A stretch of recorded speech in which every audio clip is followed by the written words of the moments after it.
मर्यादा पुरुषोत्तम भगवान श्री राम के परम भक्त श्री हनुमान जी के बारे में तो सभी जानते हैं।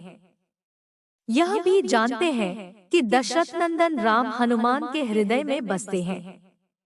लेकिन क्या आपको यह पता है कि एक बार पवनसुत हनुमान श्री राम जी से ही लड़ने पहुंच गए थे। हो सकता है यह पढ़कर आपको हैरानी हो, लेकिन यह सत्य है और इस घटना का जिक्र श्री राम कथा में भी सुनने और पढ़ने को मिलता है। लेकिन इससे भी ज्यादा हैरान करने वाली बात यह है कि पवनसुत जब श्री राम से लड़ने के लिए तैयार हुए तो उन्होंने सौगंध भी मर्यादा पुरुषोत्तम की ही ली। आइए जानते हैं कि ऐसा क्या हुआ था कि श्री राम के परम भक्त पवनसुत को उनसे युद्ध करना पड़ा।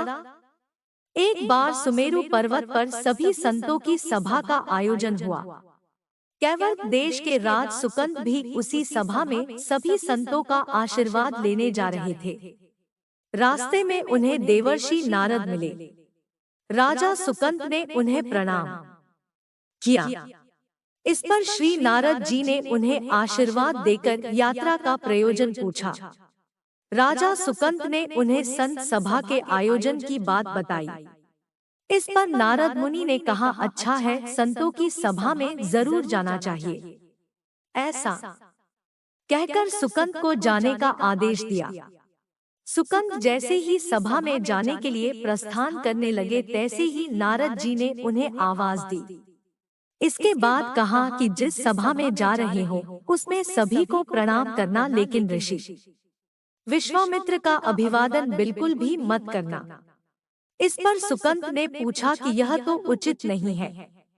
तब श्री नारद जी ने कहा कि तुम भी राजा हो, वह भी पहले राजा ही थे, अब संत हो गए हैं, मत करना प्रणाम। राजा सुकंद ने किया भी ठीक वैसा ही। सभा के समाप्त होते ही विश्वामित्र जी श्री राम से मिलने पहुँचे। वहां पहुंचकर उन्होंने बताया कि उनका अपमान हुआ है। वह इसे भूल भी जाते, लेकिन यह तो संत परंपरा का अपमान है। राम जी ने पूछा, गुरु जी क्या हुआ? तब विश्वामित्र जी ने कहा कि मेरा अपमान हुआ है। राम जी ने पूछा, किसने किया है?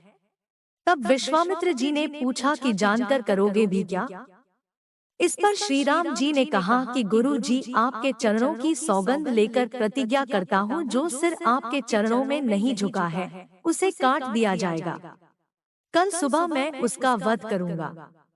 श्री राम की इस सौगंध का जैसे ही राजा सुकंद को पता चला, वह नारद मुनि को ढूंढने लगे।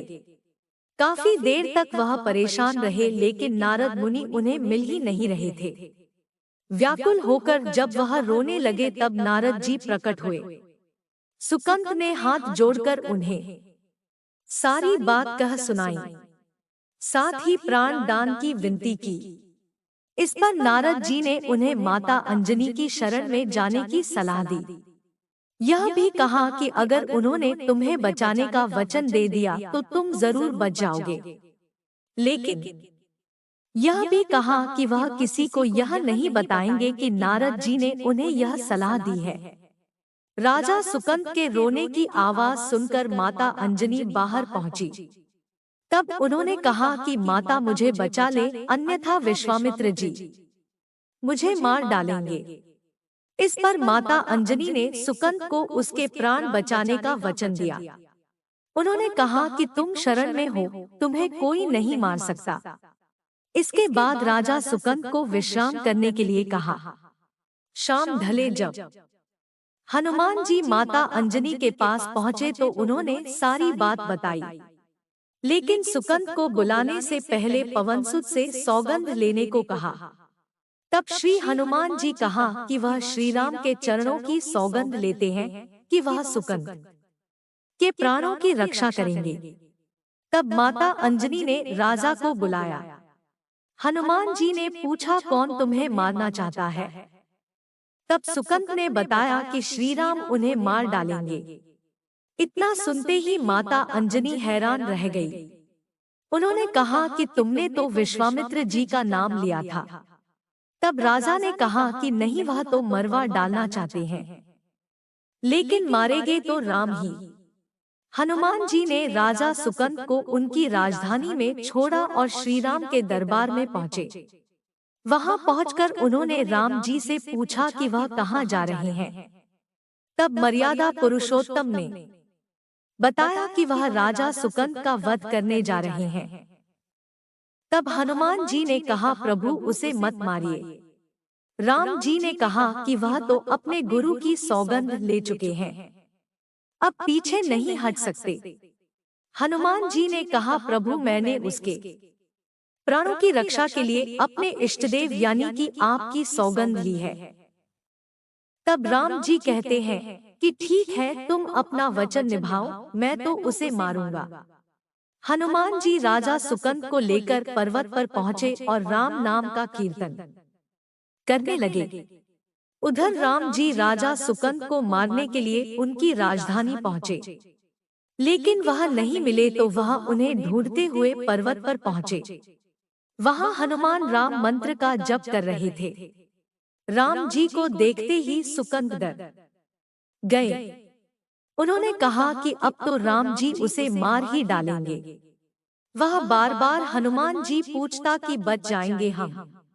तब उन्होंने कहा कि राम मंत्र का जप करते रहो और निश्चिंत रहो, भगवान नाम पर पूरा भरोसा रखो। लेकिन वह काफी डरे हुए थे, तो हनुमान जी ने सुकंद को राम नाम मंत्र के घेरे में बिठा दिया। इसके बाद राम नाम जपने लगे।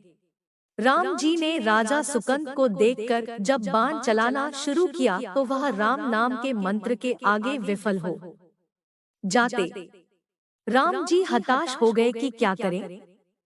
यह दृश्य देखकर श्री लक्ष्मण जी को लगा कि हनुमान जी भगवान राम को परेशान कर रहे हैं, तो उन्होंने स्वयं ही हनुमान जी पर बाण चला दिया। लेकिन यह क्या, उस बाण से पवनसुत के बजाय श्री राम मूर्छित हो गए।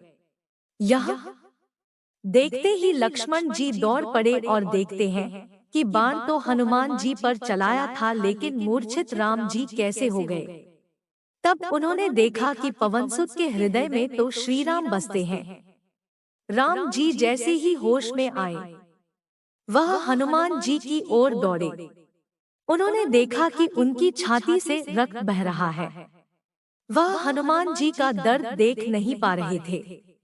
वह बार बार उनकी छाती पर हाथ रखते और आंखें बंद कर लेते। पवनसुत को होश आया तो उन्होंने देखा कि राम जी आंखें बंद करके हनुमान जी के छाती पर बार बार हाथ रखते हैं, फिर हनुमान जी के सिर पर हाथ फेरते हैं।